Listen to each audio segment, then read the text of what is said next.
Hello, my name is Marcus. I'm the compiler of a collection of therapy quotes entitled Psychoanalytic Self-Awareness Quotes. This is TQ 464 to 473. All people who are raised in dysfunctional families are adult children. It doesn't matter what type of dysfunctional family, because the restrictive character of their family inhibits their emotional growth. They suffer from a wound of the heart that never had a chance to heal. Dysfunctional families are generally characterized by rigidity, silence, denial, isolation. Those painful memories, they make us who we are. Healthy families, by flexibility, expression, acceptance, intimacy. In healthy families, there's mature love. They are aware of each other's vulnerabilities and share a willingness to work things through. In healthy families, there's progressive emotional communication. Progressive emotional communication reveals new aspects of the members' personalities. No one can develop freely in this world and find a full life without feeling understood by at least one person.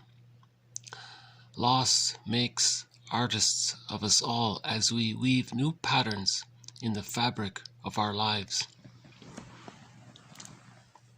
This generally describes some attributes of a functional family, a healthy family. So he says flexibility. So he says in dysfunctional families there's a lot of rigidity, strict orders and rules. Healthy families can be flexible.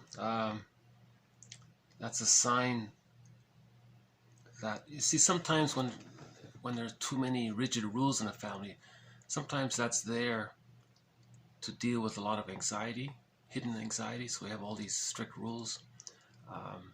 So if there's more flexibility in the family, that's a sign that there isn't that deep anxiety, right? That's being covered over by the rigid rules. Expression. So in healthy families, they're willing to make I statements. We had a video before about Rosenberg. He has a version of the I statement he calls OFNR, an acronym, OFNR.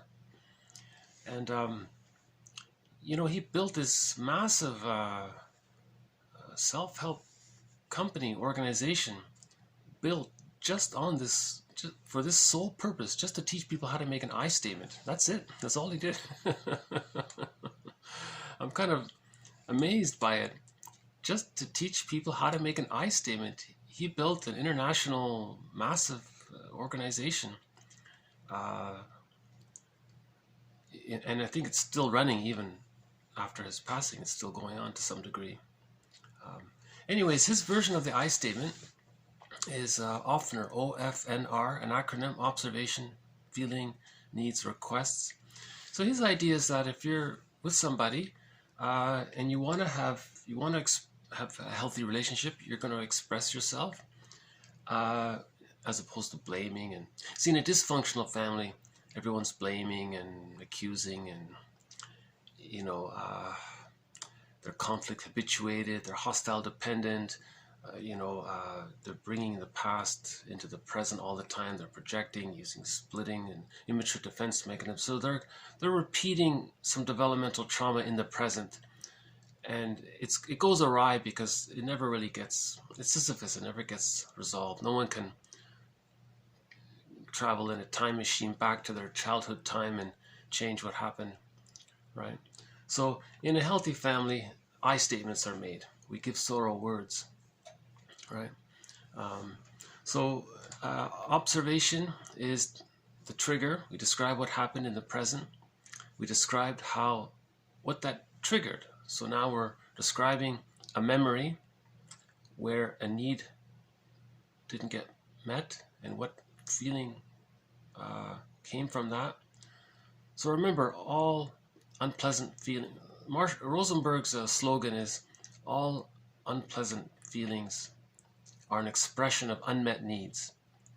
So you're just going to talk about that. He says, okay, observation. This happened, we agreed to meet at 3:30, it's now 4. That's the observation. Just the facts, it's clean.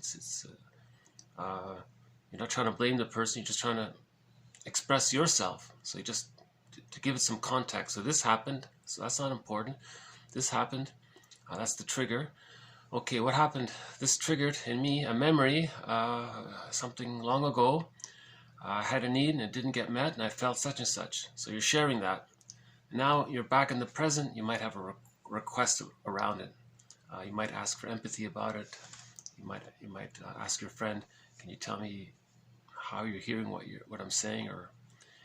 And I could use a little empathy. You might even say it directly. And a friend will, oh wow, I didn't realize about the trigger. Sorry about that. Now I know.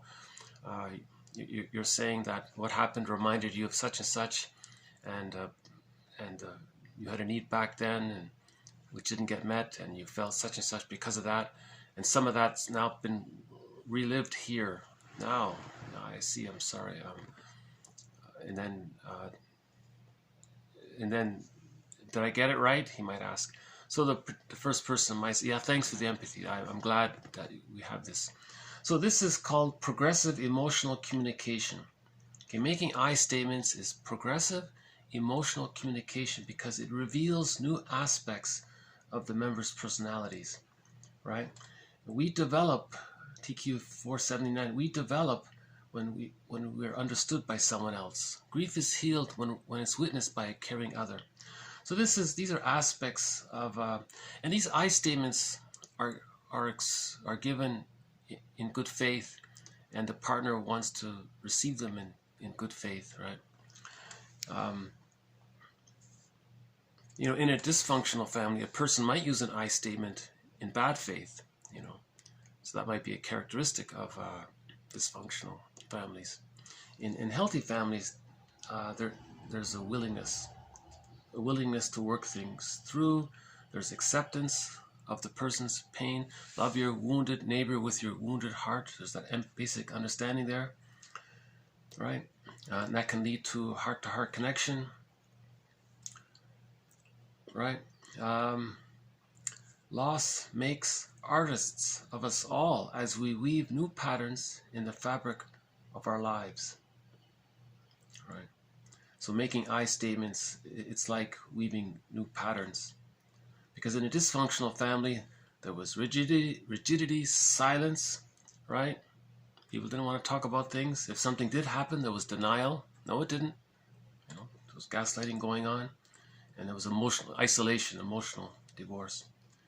So again, in dysfunctional families, there's a lot of transference going on, projection, and repetition, compulsion, and so on. So one approach to this is, or one sort of attitude maybe about this can be seen in TQ 471.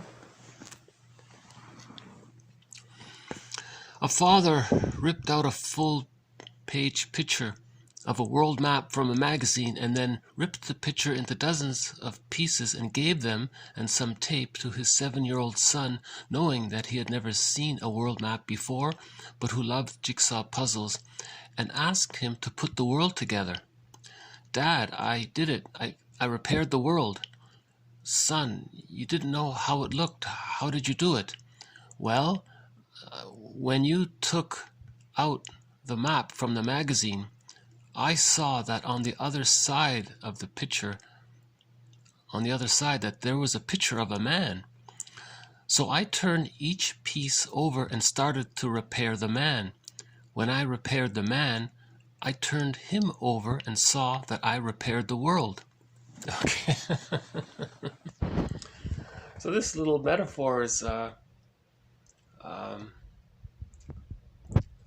I think most people would agree with something like this. If we heal the man, we heal the family, and then we heal the world, right? We heal our environments. I think Confucius says something to that effect. If we heal, to heal the world, we have to heal the community, and then we have to do that, we have to heal the family. To do that, we have to heal the person. So how do we heal the person? TQ 472 and 473. Every neurotic is like a phonograph enthusiast who, however, is interested in one record only, which he carries about with him at all times. Whenever he sees a phonograph, he rushes to it and with never failing fiery ardor runs off his one record. It is knowledge of the unknown inner life that cures. Again, every neurotic is like a phonograph enthusiast who, however, is interested in one record only, which he carries about with him at all times. Whenever he sees a phonograph, he rushes to it, and with never failing fiery ardor runs off his one record. It is knowledge of the unknown inner life that cures. So there's the approach of healing the man, of healing the person. So I've mentioned burglar's metaphor in previous videos. Here's the original quote. Every neurotic, okay, or dysfunctional person, basically someone with a developmental trauma. Every person with a developmental trauma, or every person who acquired an insecure attachment style. Remember, when there's a developmental trauma, there's the compulsion to try to repeat it in order to master it. But it can't be done after the age of, let's say, 5. Every neurotic is like a phonograph enthusiast. So a phonograph is a record. Those disc record, vinyl, plastic vinyl disc records, long playing discs from long ago, right? So every neurotic is like a phonograph enthusiast. He loves collecting records. He's a music lover, right? But he's only interested in one record. He only has one LP with him. And he carries this record with him at all times. Whenever he sees a phonograph, a record player, okay, whenever he sees like a machine that can play that record, whenever he sees a record player, a phonograph, he rushes to it and with never failing fiery ardor runs off his one record. Geez, Burglar really, he captures that. I think that quote captures a lot. He's saying when there's a developmental trauma, it's painful and we're trying to master it, so we're repeating it again and again. So he's talking about bringing the past into the present. That what's on the record is the story of his developmental trauma, the scene and what happened, the experience of his childhood trauma. The mother using double binds constantly, the mother constantly being misattuned, the mother gaslighting him, the mother using him, the mother objectifying him, the mother parentifying him,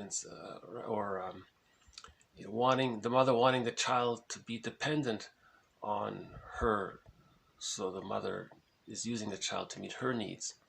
Whatever's on that record, okay, the neurotic carries that one record, and in every new present situation, he plays that record again. So that's the okay. So neurotics when neurotics get married, they're in a neurotic relationship or a dysfunctional family. And notice how he says there, he rushes to it, and with never failing fiery ardor. See, there's that burning desire to heal from the pain of that developmental trauma. He runs off that one record, so he's caught in the repetition compulsion gone awry. This is some dynamic in the psyche that wants to master the trauma. And then he's acting it out, he's replaying it, he's all those. Now remember, when there's a developmental trauma, on that record are all those old infantile immature defense mechanisms that the baby uses to survive his babyhood time, which are no longer needed by the age of 3. By the age of 3, those immature defense mechanisms such as splitting, projective identification, acting out, externalization, displacement, magical thinking, grandiosity, and so on, they're all meant to be existential hearsay by the age of 3. But with the developmental arrest, those are still active. They're printed on the record, and he's carrying that record into the present. See? So what's on the record? That's the unconscious. We get to know what's on the record. It is knowledge of the unknown inner life that cures. So what's in the record? Okay, so we had the metaphor before, Robert Bly's metaphor of the unbewusst. That's the unconscious. Okay, it is knowledge of the unknown inner life that cures. It is knowledge of our unconscious history that cures. That's the unbewusst.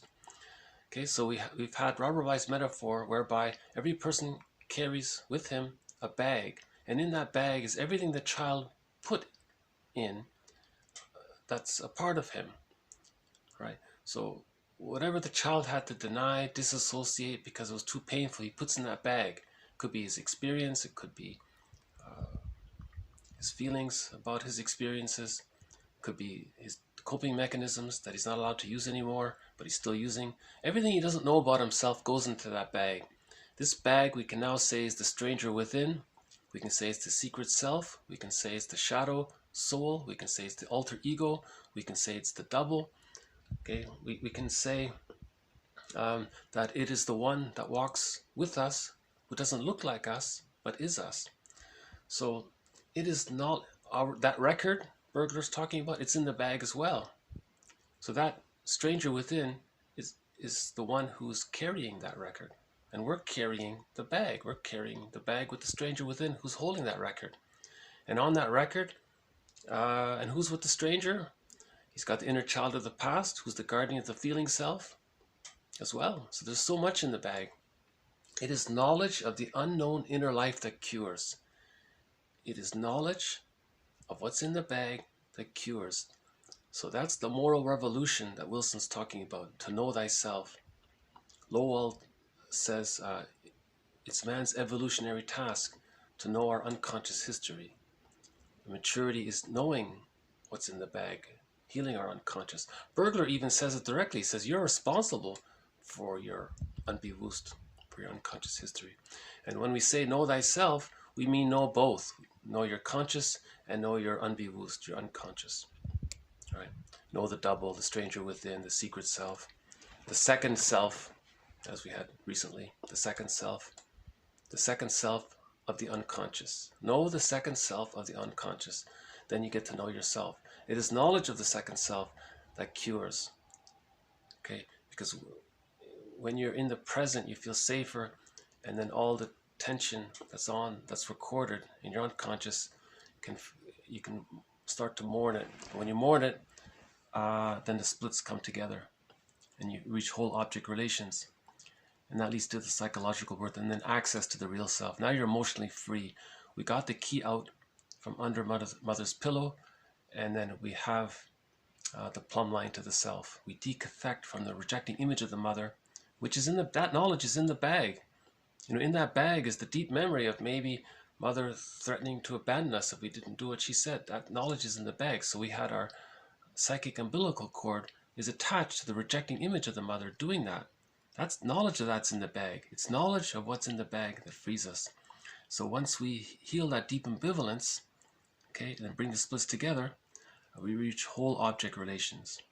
You need whole object relations to know yourself, to find the plumb line to the self. Because if the image of yourself is blurred with the image of the rejecting mother, you don't know where you end and mother begins. There's that blurring there. You don't know who you are because you're too fused with the rejecting image of the mother, right?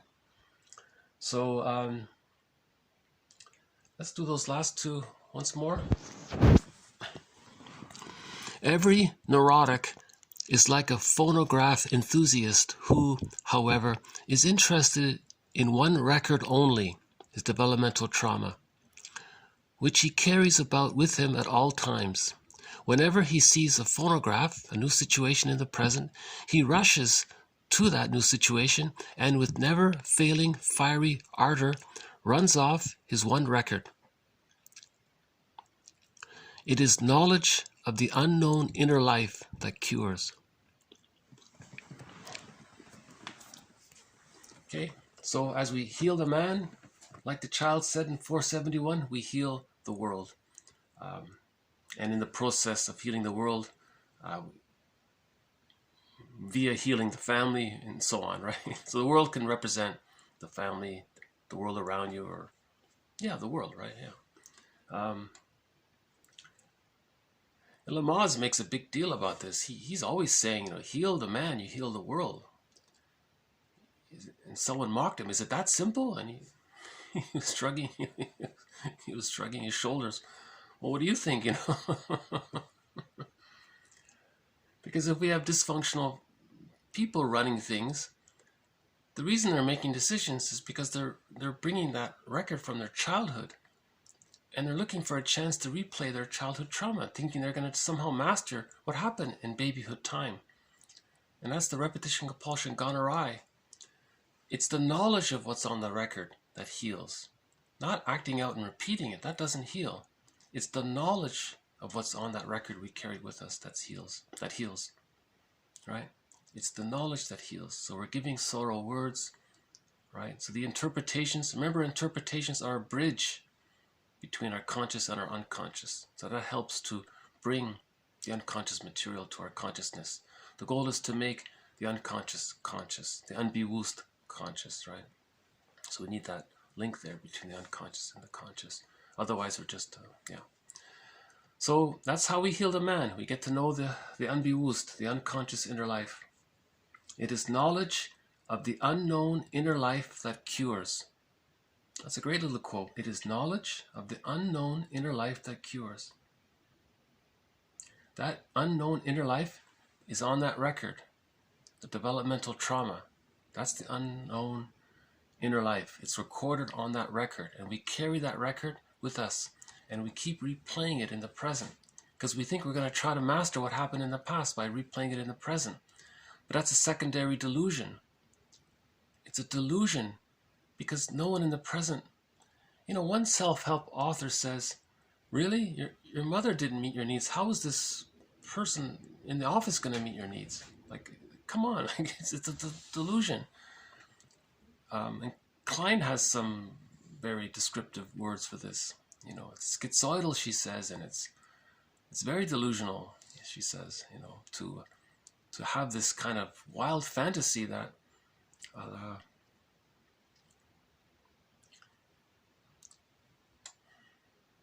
you know, because when a person's an unmet need from childhood was to be maybe fed when he was to have his needs respected, to be attuned. Now in the present, no one can be a mind reader and and be so attuned to you like that, right? They're a whole person with their feelings and needs, so they're separate. You can't fuse with them and expect them to be your mother mind read. The mother was a mind reader. The mother and the baby. The baby's mind was read by the mother, and because the mother was attuned to the baby's needs because they were fused. So the mother could meet the needs. So she was a mind reader in that sense. So if that mind reading didn't take place, that's a developmental trauma. Now he's repeating that in the present. Who's going to be my mind reader? You see? Right? And one quote said that 50% of us have an insecure attachment style. You know, so there's a lot of dysfunctional people out there. But the good news is knowledge of the unknown inner life is what cures, right? So knowledge, that's what this series aims to offer, knowledge of the unknown inner life. So we're including quotes from a variety of sources, and our guiding mentors are Karen Horney, Edmund Bergler, and James Masterson. And I think those three offered a lot. really offered a lot. Okay, there's so much more that can be said about this, but I'll just leave it here for now. All of these quotes are posted below for your reference, for your consideration. In particular, 472 and 473. Once more, every neurotic is like a phonograph enthusiast who, however, is interested in one record only, which he carries about with him at all times. Whenever he sees a phonograph, he rushes to it and with never failing fiery ardor runs off his one record. Okay, so an abbreviated way of saying that is that one record is the insecure attachment style. He acquired an insecure attachment style, be it the anxious style, that's the codependent clinging one, it's the avoidant one, that's the aloof, schizoidal, detached one, emotional cutoff, or it's the hostile provocative one, that's the one where the symbiotic needs didn't get met, the person's trying to get their symbiotic needs met. It could be that disorganized one where the guy's a little disassociated. So he has an insecure attachment style. That's what's on his record. And in the present, he's constantly bringing that into the present with never failing fiery ardor.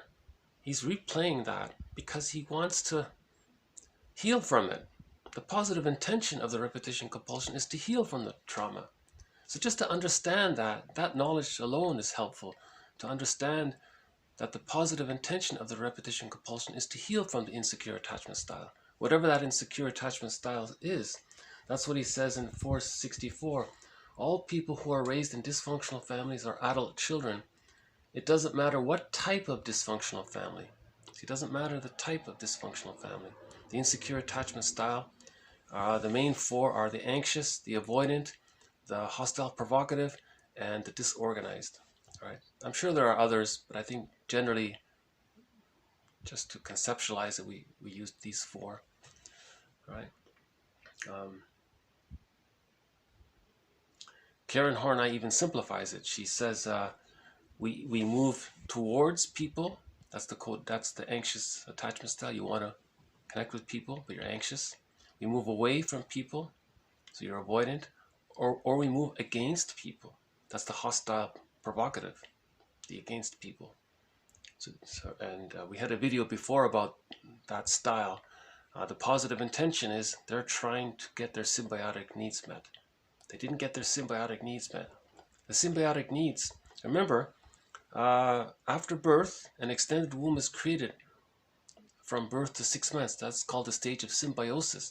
That's where the mother is attuned to you and meets your needs and provides a safe extended womb. That's needed for the psychological birth. We hatch out of that symbiotic egg at 6 months gradually until the age of 3 to reach the psychological birth. But you need that foundation of birth to 6 months. That's the stage of symbiosis. So the hostile provocative pattern, that person who's going around, who can they, right? They're looking for someone to meet their symbiotic needs. They want someone to be their mind reader. So they want to create an intense, it's a secondary delusion because even if he is hostile and provocative, that other person who he's projected onto, the non-threatening substitute other who he's projected onto, they cannot travel back in a time machine and undo, that person cannot undo what happened. Okay?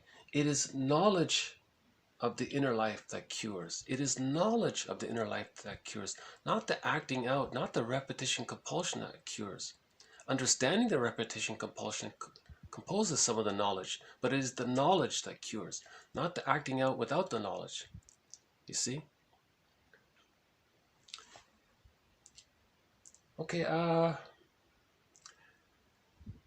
guess I'll just leave it here. Yeah, this is not a bad collection of quotes. We have, I think, 64 to 73. So that's 1, 2, 3, 4, 5, 6, 7. Yeah, I've got 10 quotes here. These 10 quotes, not a bad little collection here. I think 471 to 473 are very interesting.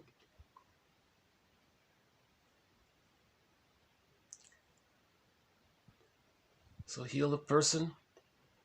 Okay, how do we heal the person? Okay, notice that they have a record, and then it is knowledge of the record that heals. So may we all find the knowledge of what's unbewusst. Okay, thank you very much. Bye for now.